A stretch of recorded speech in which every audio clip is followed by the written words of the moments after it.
বস্ত্র বিতরণকে কেন্দ্র করে গোষ্ঠীদ্বন্দ্বে জড়ালো তৃণমূল। ঈদ উপলক্ষে পঞ্চায়েতের তরফে দেওয়া বস্ত্র বিতরণকে কেন্দ্র করে তৃণমূলের দুই গোষ্ঠীর মধ্যেই মারপিটের ঘটনা ঘটেছে হুগলির গোঘাটে। স্থানীয় পঞ্চায়েত মেম্বার এবং অঞ্চল সভাপতির গোষ্ঠীদ্বন্দ্বের এই খবরে এলাকা জুড়ে ব্যাপক চাঞ্চল্যের সৃষ্টি হয়েছে। অভিযোগকারী পঞ্চায়েত মেম্বারের নাম রুকসাত পারভিন। তিনি গোঘাটের মান্দারান গ্রাম পঞ্চায়েতের সদস্য। রুকসাত অভিযোগ করে বলেন, পবিত্র ঈদ উপলক্ষে তাঁর বুথ এলাকায় দুস্থ মানুষদের জন্য যে বস্ত্র বিতরণের কথা ছিল, সেই বস্ত্র তাদের কাছ থেকে কেড়ে নেওয়ার চেষ্টা করেছেন তাঁর দলেরই কিছু কর্মী, যারা কিনা অঞ্চল সভাপতি শেখ আব্দুল আলীর অনুগামী। নিজেদের স্বার্থ কায়েম করতেই অঞ্চল সভাপতির অনুগামী শেখ হারুন রশিদ নিজের কয়েকজন সাগরেদকে সঙ্গে নিয়ে রুকসাতের উপর চড়াও হয়, দুস্থ মানুষদের জন্য রাখা বস্ত্র কেড়ে নেওয়ার চেষ্টা করেন এবং তাকে অশ্রাব্য ভাষায় গালিগালাজ করেন।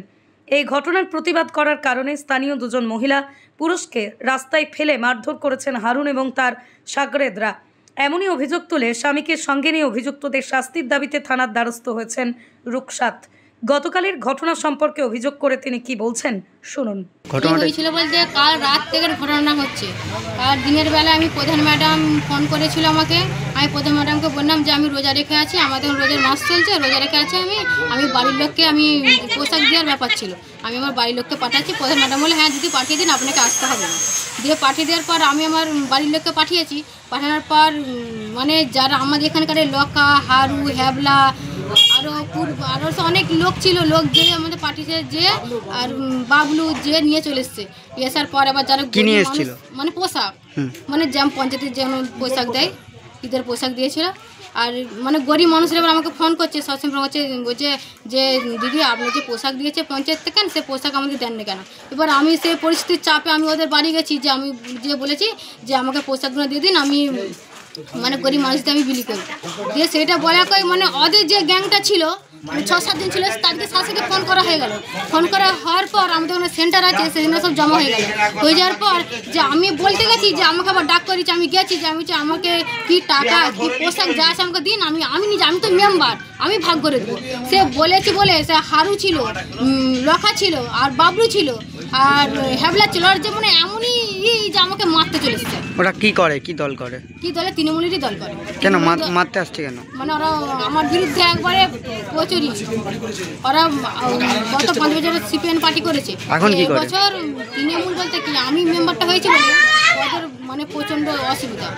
পঞ্চায়েত মেম্বার রুকসাত পারভিন যাঁদের বিরুদ্ধে মারধরের অভিযোগ করছেন, সেই মূল অভিযুক্ত তথা তৃণমূল কর্মী শেখ হারুন রশিদ নিজের বিরুদ্ধে ওঠা সমস্ত অভিযোগ অস্বীকার করেছেন এবং পাল্টা পঞ্চায়েত মেম্বারের বিরুদ্ধেই বিস্ফোরক অভিযোগ করেছেন তিনি। বিতরণ হচ্ছিল, ওখানে আপনারা নাকি গিয়েছিলেন এবং মহিলা মেম্বার যে আছে তাকে মারধর করেছেন, কি বলবেন?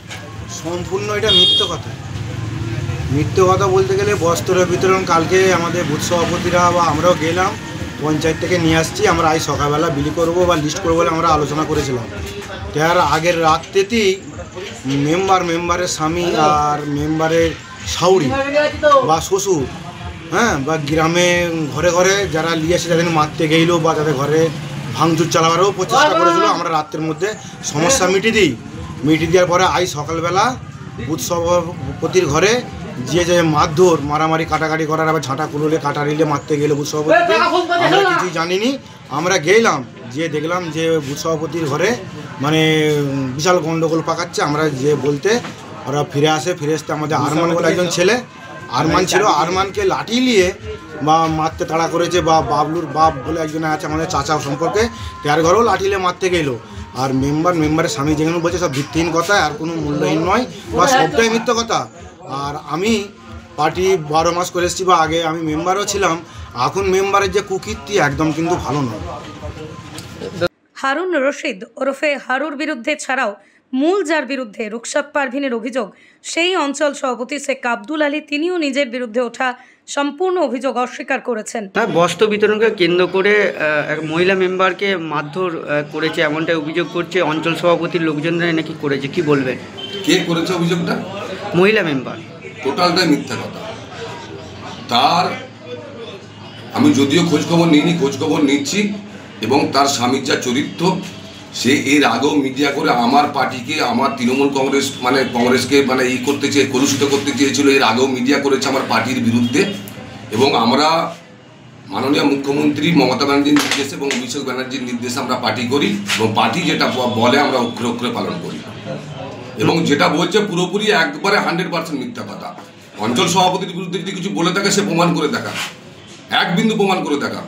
এবং আপনারা এলাকায় যান, এলাকায় গিয়ে খবর নেন, এলাকার জনগণ এবং পার্টি কর্মীদের কাছে খবর নেন যে সত্য কোনটা। জনগণ এবং পার্টি কর্মীরা আমার শেষ কথা বলবে এবং বারবার ও পার্টিকে কোনো করার চেষ্টা করেছে এর আগে। তৃণমূলের বস্ত্র বিতরণকে কেন্দ্র করে দুই গোষ্ঠীর সংঘর্ষের এই ঘটনায় তীব্র কটাক্ষ করেছেন গোঘাটের বিজেপি নেত্রী দোলন দাস। আন্দারন অঞ্চলে বস্ত্র বিতরণকে কেন্দ্র করে তৃণমূলের গোষ্ঠীদ্বন্দ্ব, কি বলবেন? এটা নতুন আর কিছু গল্প নয়। তৃণমূল দলটা যেদিন থেকে পশ্চিমবাংলায় এসছে, এরা বলে যে আমরা নারীদের সম্মান দিই। নারীরা দিনের পর দিন যেভাবে অত্যাচারিত, নিপীড়িত, জর্জরিত হচ্ছে, তাদের পোশাক, এরা বস্ত্র, সেই বস্ত্রকে নিয়েও টানাহিজা শুরু করে দিয়েছে তৃণমূল দল। এই লজ্জা তো পশ্চিমবাংলার লজ্জা, তৃণমূলের লজ্জা, মমতা ব্যানার্জির লজ্জা এবং তাদের চুরিচাটা দালালগুলোর লজ্জা। ওই এলাকার 58 নম্বর বুথের মান্দারণ অঞ্চলে আপনি খোঁজ নিয়ে দেখবেন, রাতের অন্ধকারে পঞ্চায়েতের যারা মেম্বার রাতের অন্ধকারে গাছ বিক্রি করে দিচ্ছে। রাতের অন্ধকারে রাস্তা, তাদের যে টাকা, সেই টাকার কাটমানির ভাগবাটোয়ারা নেওয়া ঝামেলা হচ্ছে। এই দলটা শুধু এদের এত খিদে, এরা গাছ, ঢালাইয়ের মাটি, ঢালাইয়ের সিমেন্ট, ঢালাইয়ের রডের পরিবর্তে বাঁশ, মানে যত রকমের নোংরামি আছে এই দলটার মধ্যে আপনি দেখতে পাবেন। তার আর একটা প্রকৃষ্ট প্রমাণ আপনি আজকে দেখলেন, নারীদের যে ন্যূনতম বস্ত্র তা নিয়েও কাড়াকাড়ি আরম্ভ হয়ে গেছে। আজকে এই লজ্জাটা মমতা ব্যানার্জি নবান্নের প্রতি ছেড়ে দিন। স্বাস্থ্যসাথী মান্যতাপ্রাপ্ত মাল্টি স্পেশালিস্ট ও রোগী পরিষেবার বিশ্বস্ত প্রতিষ্ঠান দেবনাথ হসপিটাল। রয়েছে ICU, NICU, USG, TLH, dialysis বিভাগ, ল্যাপারোস্কোপিক, শল্য, অর্থোপেডিক, ডিজিটাল এক্স-রে, বন্ধ্যাত্ব চিকিৎসা সহ উন্নত চিকিৎসা পরিষেবার আরও একাধিক বিভাগ। রয়েছে ঔষধের দোকানও। আমাদের ঠিকানা বাসুদেবপুর মোড়, আরামবাগ, হুগলি। যোগাযোগ নাম্বার 8373074998। এছাড়াও যোগাযোগ করুন 8373074999 এই নাম্বারে।